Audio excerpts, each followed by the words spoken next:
பூஞ்சோலை மாணவர்கள் அனைவருக்கும் வணக்கம். இன்னைக்கு திருத்த சட்டங்களுக்கான நடைமுறைகள் மற்றும் வழிமுறைகள் சரியாப்பா 12th புக்ல இருக்கக்கூடிய second lesson polity second lesson வந்து பார்த்துட்டு வரோம். அதோட தொடர்ச்சி தான் இப்ப நம்ம பார்க்க போறது. அரசியலமைப்பு திருத்த சட்டங்களுக்கான வழிமுறைகள் என்னென்ன அப்படின்னு பார்க்க போறோம். சரியா? ஃபர்ஸ்ட் பாருங்க, அரசியலமைப்பு திருத்த சட்டம் அப்படின்னாவே அதுக்கான ஆர்டிகல் 368. சரியாப்பா? 368 தான் அரசமைப்பு திருத்த செய்யறது. சரி, ரைட், ஓகே. இது திருத்த செய்யறதுக்கான ப்ரொசீஜர் என்ன அப்படின்னு சொல்லி பாத்தீங்கன்னா, 2 அவைகள்லயும் 50% மேற்பட்ட உறுப்பினர்களோட ஆதரவு வேணும் ஃபர்ஸ்ட். சரியாப்பா? 2 அவைகள்லயும் 50% மேற்பட்ட உறுப்பினர்களோட ஆதரவு இருந்தா அந்த முன்வரைவு ஏற்றுக்கொள்ளப்படும். அப்புறம் என்ன பண்ணுவாங்க அப்படின்னா, அது மேல ஒரு வாக்கெடுப்பு நடத்துவாங்க. அந்த வாக்கெடுப்புல 3ல 2 பங்கு பேர் வந்து வாக்கு செலுத்தினாங்க அப்படின்னா அது நேர குடியரசுத் தலைவர் ஒப்புதலுக்கு அனுப்பிவிடப்படும். சோ குடியரசுத் தலைவர் வந்து அதுக்கு கையெழுத்திட்ட உடனே நம்மளுக்கு திருத்த சட்டம் நடைமுறைக்கு வந்துடும். இதுதான்ப்பா கணக்கு வழக்கு. சரியா? Right, okay. அடுத்து பாருங்க, அடுத்ததுலயும் இதேதான் கொடுத்திருப்பாங்க. நம்ம மெயினா பார்க்க வேண்டியது திருத்த சட்டங்களின் வகைகள் கொடுத்திருக்காங்க. சரியா? 2 வகைகள். ஒன்னு நாடாளுமன்றத்துல தனி பெரும்பான்மை, இன்னொன்னு சிறப்பு பெரும்பான்மை. ஃபர்ஸ்ட் பாருங்க, நாடாளுமன்றத்தில் தனி பெரும்பான்மை. தனி பெரும்பான்மை என்ன அப்படின்னா, நான் ஏற்கனவே சொன்னேன் பாத்தீங்களா, அதாவது 50% உறுப்பினர்களோட ஆதரவு, 50%க்கு மேற்பட்ட உறுப்பினர்களோட ஆதரவு இருந்துச்சுனாவே அது தனி பெரும்பான்மை தான். இப்ப பாருங்க, ஆர்டிகல் 368 படி தனி பெரும்பான்மையின் கீழே என்னென்ன விஷயங்கள் நிறைவேற்றப்படலாம் அப்படின்னா, புதிய மாநிலங்களை அனுமதிப்பது மற்றும் உருவாக்குவது. சரியாப்பா? இதான் ஃபர்ஸ்ட் பாயிண்ட். புதிய மாநிலங்களை அனுமதிக்கிறது உருவாக்குறதும் தனி பெரும்பான்மை. 50%க்கு மேல 51% ஆதரவு இருந்தாவே போதும். அடுத்து பாருங்க, மாநிலங்களில் மேலவையை உருவாக்குவது அல்லது நீக்குவது. சரியா? 2வது பாயிண்ட்.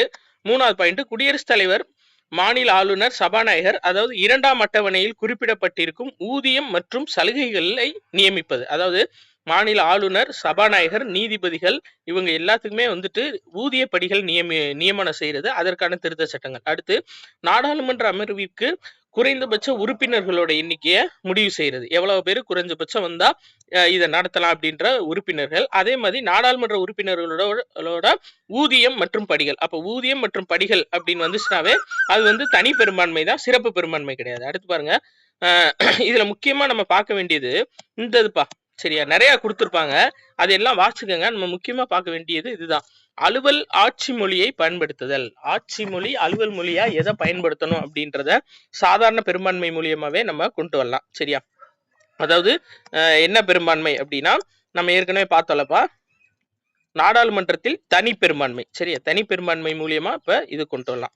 அடுத்து குடியுரிமை அளித்தல் மற்றும் ரத்து செய்தல். இது தனி பெரும்பான்மை தான். 5ஆம் அட்டவணை, அதாவது பட்டியலின மற்றும் பழங்குடியின பகுதிகளை நிர்வாகம் செய்யறது. அந்த நிர்வாகம் சார்ந்த முடிவுகளை எடுக்கிறதுக்கு சாதாரண பெரும்பான்மை, அதாவது தனி பெரும்பான்மை. சரியாப்பா? அடுத்து 6ஆம் அட்டவணையில் பழங்குடியின பகுதிகளை நிர்வகித்தல். 6ஆம் பகுதியில இருக்க பழங்குடியின பகுதிகளையும் நிர்வகித்தல். அப்ப ஊதியம் மற்றும் படிகள்னு வந்துட்டாலும் பழங்குடியின பகுதிகள் நிர்வகித்தல் அப்படின்னு வந்துட்டாலும் அது என்ன திருத்தம் அப்படின்னு சொல்லி பாத்தீங்கன்னா, நாடாளுமன்ற தனி பெரும்பான்மை மூலியமா திருத்தம் செய்யறது. சரியாப்பா? இதை பார்த்து முடிச்சிட்டோம். அடுத்து நாடாளுமன்றம் சிறப்பு பெரும்பான்மை மூலியமா என்ன திருத்தம் பண்ணுவாங்க அப்படின்னு சொல்லி பார்க்கலாம். சரியா? சிறப்பு பெரும்பான்மைனா நான் ஏற்கனவே சொல்லலாம், ஃபர்ஸ்ட் 50% உறுப்பினர்களுக்கு மேல ஆதரவு இருக்கணும். அதுக்கப்புறம் 3ல 2 பங்கு உறுப்பினர்கள் கட்டாய வாக்கு செலுத்தினா தான் இது நிறைவேறும். சரியாப்பா? ஃபர்ஸ்ட் அதாவது டிஸ்கஷனுக்காக எடுத்துக்கலாம். 50%க்கு மேற்பட்டவங்க அந்த திருத்த சட்டத்துக்கு ஓகேன்னு சொன்னாங்கன்னா அதை எடுத்துக்கலாம். ஸோ டிஸ்கஷன் எல்லாம் முடிச்சுட்டு கடைசியா வாக்கு செலுத்துறப்ப 3ல 2 பங்கு உறுப்பினர்கள் வாக்கு செலுத்தினா மட்டும்தான், இந்த இருக்கு பாத்தீங்களா, 3ல 2 பங்கு உறுப்பினர்கள் வாக்கு செலுத்தினா மட்டும்தான் அது வந்து சிறப்பு பெரும்பான்மை. அடுத்து பாருங்க, இந்த சிறப்பு பெரும்பான்மை மூலியமா என்னென்ன திருத்தலாம் அப்படின்னு சொல்லி கொடுத்திருக்காங்க. அடிப்படை உரிமைகளை திருத்தலாம்ப்பா. சரியா? ஏன்னா இது வந்து ரொம்ப முக்கியமானது. நம்மளுக்கு அடிப்படை உரிமைகள் தான் முக்கியமானது. அதனாலதான் அந்த சிறப்பு பெரும்பான்மையில கொண்டு வந்து வச்சிருக்காங்க. அதே மாதிரி டிபிஎஸ்பி, அரசு நெறியுறுத்தும் கோட்பாடுகள். சரியாப்பா? Direct principal of state policy, அது வந்து பாத்தீங்க அப்படின்னா சிறப்பு பெரும்பான்மை மூலியமா தான். அடுத்து முதல் மற்றும் 3வது பிரிவுகளில் குறிப்பிடப்படாத விதிமுறைகள் எது இருந்துச்சுன்னா அதுல வந்து திருத்தம் மேற்கொள்றதுக்கு சிறப்பு பெரும்பான்மை வேணும் அப்படின்னு சொல்லியிருப்பாங்க. அடுத்து பாருங்க, நாடாளுமன்றத்தின் சிறப்பு பெரும்பான்மை மூலம் திருத்தம் செய்தலும் மற்றும் மாநிலங்களின் ஒப்புதலும். ஒரு சிலருக்கு வந்து பாத்தீங்கன்னா மாநிலங்களோட ஒப்புதலும் தேவை. 50% மேற்பட்ட மாநில சட்டமன்றங்கள் தனிப்பெரும்பான்மை ஒப்புதலோட திருத்தி அமைக்கப்படலாம் அப்படின்னு சொல்லியிருக்காங்க. சரியாப்பா? அதாவது நம்ம பார்த்தோம்ல, சட்ட மேலவை, சட்ட கீழவை. சரியா? அதாவது நாடாளுமன்ற கீழவை, நாடாளுமன்ற மேலவை. லோக்சபா, ராஜ்யசபா பார்த்தோம்ல. அந்த லோக்சபா, ராஜ்யசபால 3ல 2 பங்கு பேர் ஓட்டு போட்டதுக்கு அப்புறமும் ஒரு சிலருக்கு வந்து பாத்தீங்க அப்படின்னா மாநிலங்களோட ஒப்புதல் தேவை. 50% மேற்பட்ட மாநிலங்கள் ஒப்புதல் அளிச்சாங்க அப்படின்னா இதுக்கு வந்து நம்ம திருத்தம் பண்ணிக்கலாம். இதுல பாருங்க என்னென்ன இதுல முக்கியமான விஷயங்கள் வருது அப்படின்னா, குடியரசுத் தலைவரை தேர்ந்தெடுத்தல் மற்றும் அதன் முறைகள். சரியா? அடுத்து பாருங்க, உச்சநீதிமன்ற இதுல முக்கியமானது மட்டும் சொல்றேன்ப்பா. உச்சநீதிமன்றம் மற்றும் உயர் நீதிமன்றங்கள் சார்ந்த விஷயங்களுக்கு இன்ஃபர்மேஷன் கொடுக்கணும். ஏன்னா உயர் நீதிமன்றங்களும் வர்றதுனால மாநிலங்களோட ஒரு ஒப்புதல் வந்து தேவை. அடுத்து பாருங்க, 7வது அட்டவணையில் உள்ள எந்த பட்டியல், மத்திய பட்டியல், மாநில பட்டியல், பொதுப்பட்டியல், இது 3ல திருத்தினாலும் ஒவ்வொரு சட்டமன்றத்தோட 50% மேற்பட்ட வாக்குகள் வந்து கட்டாயம் தேவை. அடுத்து நாடாளுமன்ற மாநிலங்களோட பிரதிநிதித்துவம், அரசமைப்பு மற்றும் திருத்தி அமைக்கும் நாடாளுமன்றத்தோட அதிகாரம். சரியா? அந்த இதுவும் கொடுத்திருக்காங்க. இதுல நிறைய வேணாம்ப்பா, நம்ம நேர சாரிப்பா மாநில சட்டமன்றத்துக்கு போயிடலாம். சரியா? மாநில சட்டமன்ற கட்டமைப்பு. ஃபர்ஸ்ட் மாநில சட்டமன்றம்னு எடுத்துக்கிட்டாவே நம்மளுக்கு ஸ்டார்டிங்ல யார் வருவாரு அப்படின்னா ஆளுநர் தான்ப்பா வருவாரு. சரியா? Right, okay. அதுக்கு முன்னாடி இது பார்த்துருவோம். அதாவது அரசமைப்பு 6வது பிரிவுல 152ல இருந்து 237 வரையும் நாடாளுமன்றத்தோட சட்டமன்றத்தோட இன்ஃபர்மேஷன்ஸை நம்மளுக்கு கொடுத்துருப்பாங்க. இதுல பாருங்க, ஆளுநரை பத்தி ஃபர்ஸ்ட் சொல்லியிருக்காங்க. ஆளுநர் என்ன சொல்லியிருக்காங்கன்னா மாநில நிர்வாகத்தின் அரசமைப்பு தலைவர். சரியாப்பா? ரொம்ப ரொம்ப முக்கியமானது. மாநில நிர்வாகத்தின் அரசமைப்பு தலைவர் யாரு அப்படின்னா ஆளுநர். குடியரசுத் தலைவரால் நியமனம் செய்யப்படுகிறார். 5 ஆண்டுகள் பணியில் அமர்த்தப்படுவார். இதுதான் மெயின். சரியாப்பா? அடுத்து பாருங்க, குடியரசுத் தலைவர் விரும்பும் காலம் வரை பதவியில் இருப்பார். சரியா? இப்ப 5 வருஷத்துக்குள்ள திடீர்னு குடியரசுத் தலைவர் தூக்கி மாத்தணும் அப்படின்னா மாத்திருவாங்க. இவருக்கான வரம்பு என்ன அப்படின்னா, ஃபர்ஸ்ட் இந்திய குடிமகனா இருக்கணும், 35 வயசு நிரம்பியவரா இருக்கணும்,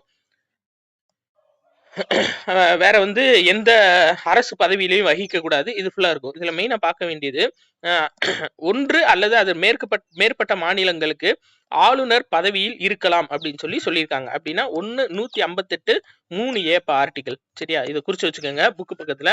அதாவது ஒரு ஆளுநர் வந்து ஒன்றுக்கும் மேற்பட்ட மாநிலங்களுக்கு ஆளுநராக இருக்கலாம் அப்படின்னு சொல்லக்கூடிய ஆர்டிகல் எது அப்படின்னா 158 கிளாஸ் 3A. சரியா? ரைட். அடுத்தது பாருங்க, ஆளுநரின் அதிகாரங்களும் பணிகளும் அப்படின்னு சொல்லி கொடுத்திருக்காங்க. சரி, ரைட், ஓகே. இப்ப ஆளுநரோட அதிகாரம் மற்றும் பணிகள் என்ன அப்படின்னா மெயினா குடியரசுத் தலைவர் மாதிரியே மாநிலத்துல ஆட்சித்துறை, சட்டமன்றம், நீதித்துறை, அவசர கால அதிகாரங்கள் இது ஃபுல்லா கொண்டிருக்காரு. அப்ப இது கேட்பாங்க, மாநிலத்துல ஆளுநரோட அதிகாரங்கள் என்ன அப்படின்னா ஆட்சித்துறை அதிகாரங்கள், சட்டமன்ற அதிகாரங்கள், நீதித்துறை அதிகாரங்கள், அவசர கால அதிகாரங்கள், இந்த 4 அதிகாரங்களையும் கொண்டிருப்பாரு. அதே மாதிரி பாருங்க, தலைமை தேர்தல் வழக்குரைஞர். சரியாப்பா? வழக்கறிஞர் கிடையாது, வழக்குரைஞர்.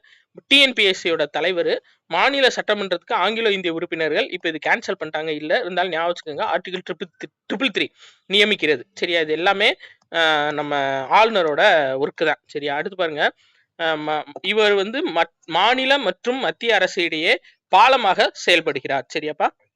அப்ப மத்திய மற்றும் மாநில அரசு இடையே பாலமாக செயல்படுறவர் யார் அப்படின்னா ஆளுநர் தான். சரி, அந்த ஆளுநர் வந்து நம்ம கன்னடால இருந்து எடுத்திருப்போம். அடுத்து பாருங்க, ஒரு முன்வரைவை வந்து இப்போ நிறைவேற்றி அனுப்புறாங்க அப்படின்னா ஆளுநர் என்ன செய்யலாம்னா அந்த முன்வரைவை திருத்தி அனுப்ப சொல்லி மறுபடியும் சட்டமன்றத்துக்கு அனுப்பலாம். 2வது தடவை திருத்தி அனுப்புறாங்க அப்படின்னா ஆளுநர் என்ன செய்யணும், கட்டாயம் அதுக்கு கையெழுத்து போட்டு தான் ஆகணும். இப்போ ஒருவேளை கையெழுத்து போடல அப்படின்னா இதுல எது டவுட்ஸ் இருந்துச்சு அப்படின்னா நேரா அவர் குடியரசுத் தலைவருக்கு அனுப்பி வைக்கலாம். இதுதான்ப்பா மெயினானது. இதுலதான் வந்து பாத்தீங்கன்னா கோர்ட்டு தீர்ப்பு கொடுத்துச்சு. ஆர்டிகல் 142 படி எதுக்கெல்லாம் ஆளுநர் ஒப்புதல் அளிக்காம இருக்காரோ அது எல்லாமே ஆட்டோமேட்டிக்கா ஒப்புதல் அளிச்சிடும். ஏன்னா இது வந்து 142 நீதிமன்றத்தோட தனி பெரும்பான்மை மூலியமா நாங்க உத்தரவு அளிச்சிடறோம்னு சொல்லி சொன்னாங்க. அது இந்த தான். சரியா? அதே மாதிரி ஆளுநர் தேவை என கருதினால் குடியரசுத் தலைவர் கருத்துக்காக நிறுத்தி வைக்கலாம். அதுதான்ப்பா சொல்லியிருக்காங்க. சரியா? அடுத்து பாருங்க, தண்டனையை நிறுத்தி வைப்பது, தாமதப்படுத்துவது. சரி, ஆர்டிகல் 161. இதுவே குடியரசுத் தலைவர் அப்படின்னா 72. சரியாப்பா? தண்டனையை வந்து நிறைவேற்றுறது எல்லாமே. சரியா? ரைட். 72 தான்ப்பா. சரியா? ஆர்டிகல் 72 தான் இது சொல்லுது. சரியா? Right, okay. அதே மாதிரி இன்னொன்னு என்ன சொல்லுவாங்க அப்படின்னா சட்ட மேலவைக்கு, அதாவது ஆளுநர் மக்களவையின் மொத்த உறுப்பினர்களோட எண்ணிக்கையில 1/6 மக்களவைன்னு சொல்லியிருக்காங்க. ஆக்சுவலா மக்களவை என்னன்னா சட்டமன்றத்துல, மாநில சட்டமன்றத்துல கீழவை மேலவைன்னு 2 இருக்குல்ல, அதுல மேலவைக்கு, மாநில சட்ட மேலவைக்கு 1/6 உறுப்பினரை ஆளுநர் நியமிக்கலாம். சரியா, ரொம்ப ரொம்ப முக்கியமானது. சரியாப்பா, 1/6 உறுப்பினரை நியமிக்கலாம். அடுத்தது பாருங்க.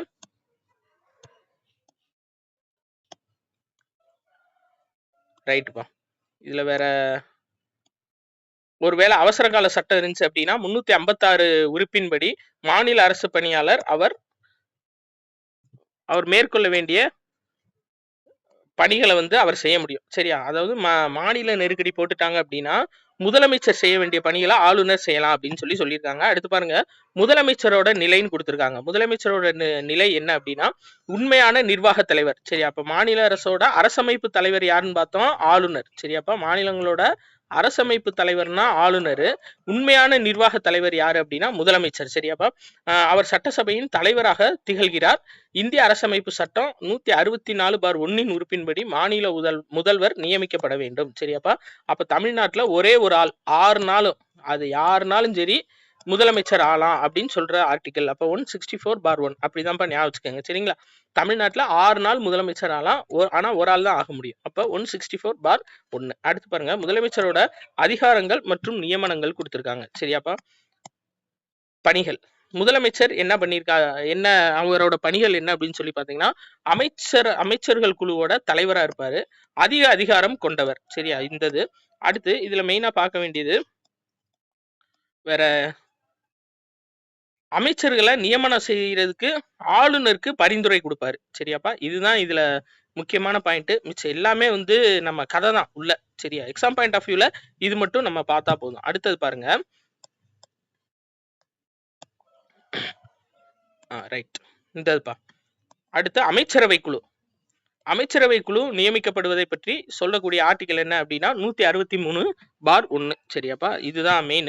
இன்னொன்னு விஷயம் உள்ள என்ன கொடுத்திருப்பாங்க, இந்த கண்டென்ட் ஃபுல்லா என்ன கொடுத்திருப்பாங்க அப்படின்னா அமைச்சர்களை நியமனம் செய்யறது ஆளுநர் தான், ஆனா யாரோட பரிந்துரைப்படி நியமனம் செய்வாரு அப்படின்னா முதலமைச்சரோட பரிந்துரைப்படி தான்ப்பா நியமனம் செய்வாரு. சரியா, ரொம்ப முக்கியமானது. முதலமைச்சரோட பரிந்துரைப்படிதான் ஆளுநர் வந்து நியமனம் செய்வாரு. சரியா, யார, அமைச்சர்களை. அதை மட்டும் நீங்க தெளிவா பார்த்து வச்சுக்கணும். Right, okay. வேற இதுல எக்ஸாம் பாயிண்ட் ஆஃப் வியூல அப்படின்னு பார்த்தோன்னா முதலமைச்சர் அதை தான் கொடுத்துருக்காங்க பாத்தீங்களா, முதலமைச்சரின் பரிந்துரைப்படியே ஆளுநர் அமைச்சர்களை நியமிக்கவும் பதவி நீக்கம் செய்யவும் செய்கிறார். இதுதான் எக்ஸாம் பாயிண்ட் ஆஃப் வியூல முக்கியமானது. உள்ள ஃபுல்லா கதை தான்ப்பா இருக்கும். அடுத்த டாபிக் என்ன அப்படின்னு சொல்லி பார்த்தீங்க அப்படின்னா மாநில சட்டமன்றத்தில் சபாநாயகரோட முக்கிய கூற்றுகள் கொடுத்திருக்காங்க. அதாவது முக்கியமான விஷயங்கள் மற்றும் நிதிநிலை அறிக்கைகள் மற்றும் நிதி ஒதுக்கீடு சமயங்களில் பேச அனுமதிப்பது. நாடாளுமன்றத்துல யாரு பேசணும் அப்படின்றத அனுமதிக்கிறது யாரு அப்படின்னா சபாநாயகர் தான். அதே மாதிரி கூட்டத்தொடரை வந்து ஒத்தி வைக்கவும் தற்காலிகமாக நிறுத்தி வைக்கவும் மீண்டும் தொடர செய்யவும் கூட்டத்தொடர்ல வந்து பங்கு பெறாமல் இருப்பதற்காக தற்காலிகமா நிறுத்தி வைக்கிறது. இதுதான்ப்பா அந்த சபாநாயகரோட விஷயத்த அப்படியே சொல்லியிருக்காங்க. இது ரொம்ப முக்கியம் இல்ல, நம்ம கதை தான், கதை நிறைய படிக்க வேணாம், ஆனா முக்கியமான இன்ஃபர்மேஷன் மட்டும் பார்த்துலாம். இது பாருங்க, சபாநாயகரின் நடவடிக்கைகளில் நீதிமன்றம் குறுக்கிட முடியாது. இதுதான் மெயினான விஷயம். சரியாப்பா, அனைத்து குழுக்களின் தலைவர்களையும் நியமிக்கிறது யாரு அப்படின்னா சபாநாயகர் தான். இது ரொம்ப ரொம்ப முக்கியமான விஷயம்ப்பா. எல்லா குழுக்களோட தலைவர்கள், முக்கியமான குழுக்கள்லாம் நியமிப்பாங்கல்ல, அந்த குழுக்களோட தலைவர்கள் எல்லாத்தையும் நியமிக்கிறது யாரு அப்படின்னா சபாநாயகர் தான். சரியா, சபாநாயகரோட நடவடிக்கையில நீதிமன்றங்கள் குறுக்கிட முடியாது. அடுத்து இந்தப்பா நாடாளுமன்ற குழுக்கள். சரியா, நாடாளுமன்ற குழுக்கள் 2 வகையா பிரிப்பாங்க. ஒன்னு நிலைக்குழு, இன்னொன்னு தற்காலிக குழு. நிலைக்குழு வந்து பெர்மனன்ட் ஆனது, தற்காலிக குழு வந்து உங்களுக்கு தற்காலிக குழு வந்து அப்போதைக்கு தேவைப்பட்டா தற்காலிகமா ஒரு தலைவரை போட்டு நியமிக்கிறது, அந்த வேலை முடிஞ்சோடனே அந்த குழுவை கலைச்சிருவாங்க. இப்ப நிலைக்குழுக்கள் நம்மளுக்கு ரொம்ப முக்கியமானது. நிலைக்குழுக்கள், நாடாளுமன்ற நிலைக்குழுக்கள் 6 வகையா பிரிக்கப்படுதுப்பா. இது ரொம்ப முக்கியமான இன்ஃபர்மேஷன். நாடாளுமன்ற நிலைக்குழுக்கள் எத்தனை வகையா பிரிக்கப்படுது அப்படின்னா 6 வகையா பிரிக்கப்படுது. ஃபர்ஸ்ட் வந்து நிதிக்குழு. சரியாப்பா, நிதிக்குழு, பொது கணக்கு குழு, மதிப்பீட்டு குழு, பொதுத்துறை நிறுவன குழு. இந்த 3 குழு தான் வந்து நிதிக்குழு அப்படின்னு சொல்லுவாங்க. அடுத்து துறைசார் நிலைக்குழுக்கள், விசாரணை குழுக்கள். சரியாப்பா, மனுக்கள் குழு, சிறப்புரிமை குழு, நன்னெறி குழு. இது 3 விசாரணை குழுக்கள் சொல்லுவாங்க. சரியாப்பா? விசாரணை பண்ணணும் அப்படின்னா மனு கொடுக்கணும், சிறப்பு ஒரு டீம் ஒன்று நியமிக்கணும், அவங்க வந்து நல்ல நெறியோட விசாரிக்கணுன்ற மாதிரி ஞாபகம் வச்சுக்கோங்க. சரியாப்பா? இப்போ ஏதாச்சும் ஒரு கம்ப்ளைண்ட் கொடுக்க போறோம் அப்படின்னா அதை விசாரிக்கிறதுக்கு ஃபர்ஸ்ட் என்ன பண்ணுவாங்க, மனு வாங்குவாங்க. அடுத்து வந்து சிறப்பா விசாரிக்கணும். சரியா? சிறப்பு குழு ஒன்று அமைக்கணும் விசாரிக்க. Right, okay. அடுத்து அவங்க நல்லபடியா விசாரிக்கணும், நன்னெறி குழு. இப்படி ஷார்ட்டா ஞாபகம் வச்சுக்கோங்க. அடுத்து பாருங்க, கண்காணிப்பு மற்றும் கட்டுப்பாட்டு குழுக்கள்ப்பா. இதுல மெயினா நம்ம பார்க்க வேண்டியது என்ன அப்படின்னா, இந்த குழுக்கள்ல வந்து பட்டியல் இனத்தவர் மற்றும் பழங்குடியினர் நலனுக்கான குழு ரொம்ப முக்கியமானது. கண்காணிப்பு மற்றும் கட்டுப்பாட்டு குழுன்னு கொடுத்திருக்காங்கல்ல, இது பட்டியலின மற்றும் பழங்குடியினர் நலனுக்கான குழு. பெண்களுக்கு அதிகாரம் அளித்தலுக்கான குழு. அப்ப கட்டாயம் கேட்பாங்க, இந்த பெண்களுக்கு அதிகாரம் அளித்தலுக்கான குழு என அழைக்கப்படுவது எது அப்படின்னா கண்காணிப்பு மற்றும் கட்டுப்பாட்டு குழுப்பா. இந்த கொஸ்டின் ஏற்கனவே ஓல்டு கொஸ்டின். பட்டியலினத்தவர் மற்றும் பழங்குடியினர் நலனுக்கான குழு எதுன்னு கேட்டிருக்காங்க, கண்காணிப்பு மற்றும் கட்டுப்பாட்டு குழு. கொஸ்டின்ல கேட்டிருக்காங்க, மறந்துடக்கூடாது. ரைட்டா? அடுத்து ஆதாயம் தரும் பதவிக்கான இணைக்குழுன்னு சொல்றாங்க. சரி, அதுவும் ஞாபகம் வச்சுக்கோங்க, நாடாளுமன்ற கட்டுப்பாட்டு குழுவை. அடுத்து இந்த அவையின் தினசரி அலுவலுக்கான குழுக்கள், அதாவது டெய்லி ரொட்டீன் ஒர்க்கை பாக்குறதுக்குன்னு தனி குழு வந்து ஒண்ணு நியமிச்சிருப்பாங்க. அந்த குழுவை தான் இதுல சொல்லியிருக்காங்க. இது அலுவல் ஆலோசனை குழு, தனிநபர் முன்வரைவு தீர்மானத்துக்கான குழு, விதிகள் குழு, சட்டமன்ற கூட்டத்தொடரில் வராத உறுப்பினர்களின் குழு அப்படின்னு சொல்றாங்க. சரியாப்பா? அடுத்து சேவை குழு. சேவை குழுல பொது தேவைகள் குழு, நூலக குழு. இது ரொம்ப முக்கியம்பா. சேவை குழுக்கள்ல நூலக குழு எதுக்கு கீழே வருது அப்படின்னா சேவைகள் குழுக்கு கீழே வரும். சரியா? ஆக்சுவலா இந்த சேவைகள் குழு எதுக்கு அப்படின்னா உறுப்பினர்களுக்கு வசதிகள் மற்றும் சேவைகள் தொடர்பான குழு. சரியா?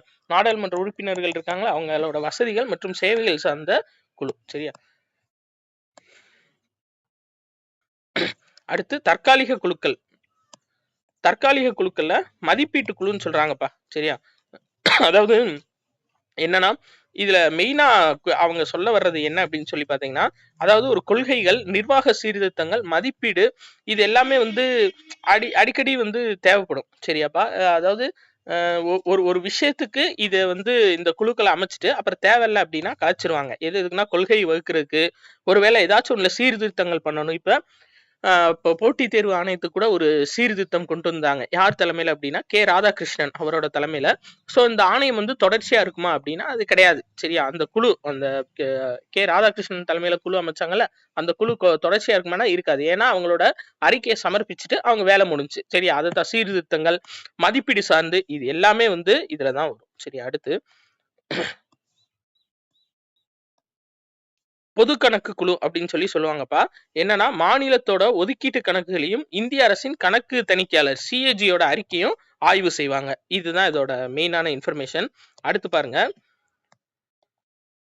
இந்த பொதுத்துறை நிறுவனங்களுக்கான குழு தணிக்கை அறிக்கை மற்றும் கணக்குகளை, பொதுத்துறை நிறுவன கணக்குகளை அவ்வப்போது ஆய்வு செய்வதற்காக அமைக்கப்படுவது பொதுத்துறை நிறுவனம். இப்போ ஃபார் எக்ஸாம்பிள் ரயில்வேஸ் வந்து ஒரு பொதுத்துறை நிறுவனம் தான்ப்பா. அவங்களோட கணக்குகளை அப்பப்ப வந்து கணக்கீடு செய்வதற்காக அமைக்கப்படுற குழு தான் இந்த பொது கணக்கு குழு. சரியா? Right, okay. அடுத்து இதுவும் அதே தான்ப்பா. அரசு கணக்கு சிஏஜியோட அறிக்கையை இந்த குழு ஆய்வு செய்யும். வேற அவ்வளவுதான். இதுல வந்து அறிஞ்சொர் பொருள்னு கொடுத்திருப்பாங்க. இதுல ஒரு சில முக்கியமான இன்ஃபர்மேஷன் மட்டும் பாத்துக்கிறோம். உறுப்பினர்களோட குறைந்தபட்ச எண்ணிக்கை மக்களவையில 10ல் 1 பேர் இருந்தா தான் அந்த கூட்டத்தொடர் வந்து நடைபெறும். அதே மாதிரி கேள்வி நேரம் ரொம்ப முக்கியம்பா. கேள்வி நேரம் அப்படின்றது ஒவ்வொரு நாளும் அவை தொடங்கியதும் முதல் 1 மணி நேரம் தான் என்ன அப்படின்னா கேள்வி நேரம். கேள்வி நேரம் எப்பன்னு கேட்பாங்க, ஒவ்வொரு நாளும் அவை தொடங்கியதும் ஒவ்வொரு நாளும் வந்து அவை தொடங்கிய உடனே முதல் 1 மணி நேரம் வந்து கேள்வி நேரமா இருக்கும். சரியா? அதே மாதிரி ஆர்டிகல் 161 ஆர்டிகல் 72 உங்களுக்கு பார்த்துட்டு சொல்றேன்ப்பா. இது வந்து ஆளுநருக்கு வரும், இது குடியரசுத் தலைவருக்கு வரும். இது ரெண்டுமே வந்து நான் உங்களுக்கு பார்த்துட்டு அடுத்த கிளாஸ்ல அப்டேட் பண்றேன். சரியா? ரைட், புக் பேக் பார்த்துடலாமா? சட்டமன்றம் என்பது சட்டம் இயற்றுகின்ற உச்ச அமைப்பு. தேசிய சட்டமன்றம் டேஷ் என்று அழைக்கப்படும் நாடாளுமன்றம். இந்தியாவில் நாடாளுமன்றம் டேஷை கொண்டுள்ளது அப்படின்னா குடியரசுத் தலைவர், மக்களவை மற்றும் மாநிலங்களவையை கொண்டுள்ளது. ஆர்டிகிள் 79. சரியாப்பா? அப்ப இந்திய நாடாளுமன்றம்ன்றது மக்களவை மற்றும் மாநிலங்களவைன்னு அடிச்சிடக்கூடாது. குடியரசுத் தலைவரும் சேர்ந்து இந்த நாடாளுமன்றத்துக்கு பொறுப்புடையவர் தான். அடுத்து பாருங்க, மக்களவை உறுப்பினர்கள் டேஷால் நேரடியாக தேர்ந்தெடுக்கப்படுகின்றன அப்படின்னா நாடாளுமன்ற தொகுதியில் உள்ள மக்களால் தேர்ந்தெடுக்கப்படுகிறார்கள். சரியாப்பா? இதே ராஜ்யசபா எம்பி அவங்க யாரால் தேர்ந்தெடுக்கப்படுறாங்க அப்படின்னா மறைமுக வாக்கெடுப்பு மூலியமா எம்எல்ஏ ஒவ்வொரு மாநிலத்துல இருக்க எம்எல்ஏ மூலியமா ராஜ்யசபா எம்பிக்கள் தேர்ந்தெடுக்கப்படுறாங்க. ஆனா மக்களவை லோக்சபா எம்பிக்கள்னு சொல்லக்கூடிய மக்களவைக்கு வந்து மக்களால் நேரடியாக தேர்ந்தெடுக்கப்பட்டவங்க எம்பியா இருப்பாங்க. அடுத்து உச்சநீதிமன்றம் மற்றும் உயர் நீதிமன்றங்களின் நீதிபதிகளை பதவி நீக்கம் செய்யும் நடைமுறை டேஸ் என்று அழைக்கப்படுகிறது அப்படின்னா கண்டன தீர்மானம், பழிசாற்றுதல். சரியா? அடுத்து மாநிலங்களவையின் தலைவர் யார் அப்படின்னு சொல்லி கேட்டிருக்காங்க. குடியரசு துணைத் தலைவர், அவர் தான் மாநிலங்களவையோட தலைவர். அரசாங்கத்தின் தலைவர் யாரு அப்படின்னா பிரதமர்ப்பா. சரியா? அரசின் தலைவர்னா குடியரசுத் தலைவர், அரசாங்கத்தின் தலைவர் அப்படின்னா பிரதமர். சரியாப்பா? குடியரசுத் தலைவர்னா அரசின் தலைவர். சரியா? அரசின் தலைவர் தான் குடியரசுத் தலைவர். அடுத்து பாருங்க, இந்த கொடுத்திருக்காங்க பாத்தீங்களா, அரசின் தலைவர்னா குடியரசுத் தலைவர், அரசாங்கத்தின் தலைவர்னா பிரதமர். மாநிலங்களவை டேஸ் உரிமைகள் மற்றும் நலன்களை பாதுகாக்கும்னா மாநிலங்களோட உரிமைகள் மற்றும் நலன்கள்ப்பா. ரொம்ப ரொம்ப முக்கியமானதுப்பா. திரும்ப திரும்ப நான் முக்கியம்னு சொல்லிட்டு இருக்கேன். ஏன்னா டக்குன்னு சட்டமன்றங்கள்னு அங்க போய் அடிச்சிடக்கூடாது, மாநிலங்கள் தான். சரியா? அடுத்து மாநிலங்களவை உறுப்பினர் டேஸார் தேர்ந்தெடுக்கப்படுகின்றனர் அப்படின்னா அந்தந்த மாநிலத்தின் சட்டமன்ற உறுப்பினர்களால் தேர்ந்தெடுக்கப்படுகின்றனர். அடுத்து மாநிலங்களவையின் அலுவல் வழி தலைவர் யாருன்னு கேட்டிருக்காங்க. இந்திய குடியரசு துணைத் தலைவர். அடுத்து நாடாளுமன்றத்தின் எந்த அவை நாடாளுமன்றத்தின் நிரந்தர அவையாக கருதப்படுகிறதுனா மாநிலங்களவை. சரியாப்பா? நம்ம பார்த்தோம்ல 6 ஆண்டுகள் இதோட பதவிக்காலம். சரியா? 2 ஆண்டுகளுக்கு ஒரு முறை 3ல ஒரு பங்கு பேரு ரிட்டையர்மெண்ட் ஆயிட்டே இருப்பாங்க. அடுத்து 13வது கொஸ்டின், நாடாளுமன்றத்தில் எந்த அவை நிதி முன்வரைவை அதாவது நிதி முன்வரைவை நிறைவேற்ற அதிகாரம் கொண்டுள்ளதுன்னா மக்களவை தான். நிதி முன்வரைவு பண முன்வரைவுன்னு வந்துட்டாவே மக்களவை தான் வருவாங்க. ஏன்னா இங்கதான் மக்களால் தேர்ந்தெடுக்கப்பட்ட உறுப்பினர்கள் இருக்காங்க. அடுத்து மக்களவை உறுப்பினரின் குறைந்தபட்ச வயது என்ன அப்படின்னா 25 வயது. இந்திய அரசமைப்பு டேஷ் என்று அழைக்கப்படுகிறது அப்படின்னா ஈரவை. மக்களவை மாநிலங்களவையின் ஈரவைகளா அழைக்கப்படுது. சரியாப்பா? அடுத்து பாருங்க, மாநிலத்தின் ஆளுநர் டேஷ் ஆவார்னு சொல்லி கொடுத்திருக்காங்க. மாநிலத்தின் அரசியலமைப்பு தலைவர். சரியாப்பா? உண்மையான அதிகாரம் கொண்டவர் யாரு அப்படின்னு கேட்டாங்கன்னா முதலமைச்சர். சரியா? Right, okay. அடுத்து மாநிலத்தின் முதலமைச்சர் யாருன்னா அரசாங்கத்தின் தலைவர். நம்ம பார்த்தல பிரதமர் வந்து இந்தியாவோட அரசாங்கத்தோட தலைவர். இதுவே மாநிலத்தோட அரசாங்கத்தின் தலைவர், மாநில அரசாங்கத்தின் தலைவர் யாருன்னா முதலமைச்சர். அடுத்து மாநிலத்தின் செயல் அதிகாரம் யாருகிட்ட இருக்கு அப்படின்னா முதலமைச்சர் கிட்ட தான் இருக்கு. சரியாப்பா? செயல் அதிகாரம் யாருகிட்ட இருக்குன்னா முதலமைச்சர் தான் இருக்கு. அடுத்து மாநிலத்தின் ஆளுநர் டேஸால் நியமனம் செய்யப்படுகிறார்னா குடியரசுத் தலைவரால் நியமனம் செய்யப்படுகிறார். சரியா? ரைட், ஓகேப்பா. அவ்வளவுதான்ப்பா. இந்த செகண்ட் லெசன் ஃபுல்லா கம்ப்ளீட் ஆயிடுச்சு. அடுத்து வந்து தேர்ட் லெசன் உங்களுக்காக அப்லோட் செய்யப்படும். சரியா? நாளைக்கு இல்லாட்டி நாளை கழிச்சு தேர்ட் லெசன் உங்களுக்கு நான் அப்லோட் பண்ணிடுறேன். நன்றிப்பா.